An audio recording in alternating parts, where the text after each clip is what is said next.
अस्सलामुअलैकुम 3 class unit number 7 force है उसकी reading. What is force? Force are pushes and pull. मिसाल for example मिसाल के तौर पर कुछ भी हम राइट करते हैं अपनी पेंसिल या पेन से तो हम उस पर फोर्स लगा रहे होते हैं क्योंकि हम किस पुश भी करते हैं पुल भी करते हैं अक्रॉस द पेपर कागज़ की तरफ।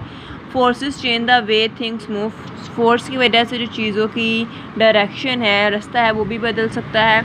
Whenever the speed or the direction of motion or shape of an object is changing, जैसे जैसे जो किसी भी ऑब्जेक्ट की शेप में तब्दीलियाँ आ रही हैं we say force are acting to cause these changes.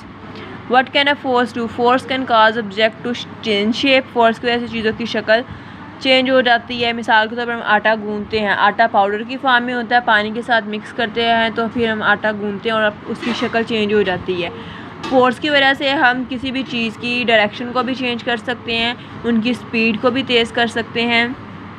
एक इनविजिबल फोर्स जिसे हम ग्रेविटी कहते हैं वो चीज़ों को ज़मीन की तरफ खींचती है। इसी वजह से चीज़ें जो होते हैं डाउनवर्ड नीचे की तरफ हरकत करती हैं। ग्रेविटी कहते हैं कशिश सकल या ज़मीन की कशिश को।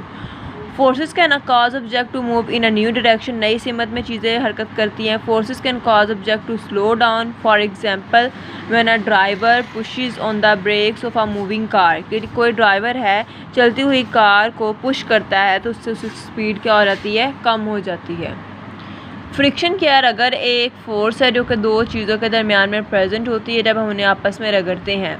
फोर्सेस की वजह से जो ऑब्जेक्ट्स चीज़ें होती है वो भी हरकत करना शुरू कर देती है और उनकी वजह से चीज़ें रुक भी जाती हैं।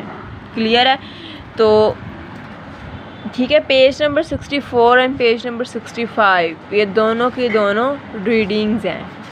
रीडिंग की है मैंने और जो जितने भी वर्ड्स मीनिंग है आपके नोट्स पे हैं, आपने वो अच्छे से प्रिपेयर कर लेने हैं। ठीक है, तो आप लोगों ने ये 2 पेजेस रीडिंग करवा दिए मैंने, तो आपने वर्ड्स मीनिंग अच्छे से प्रिपेयर कर लेने हैं। अल्लाह हाफिज़।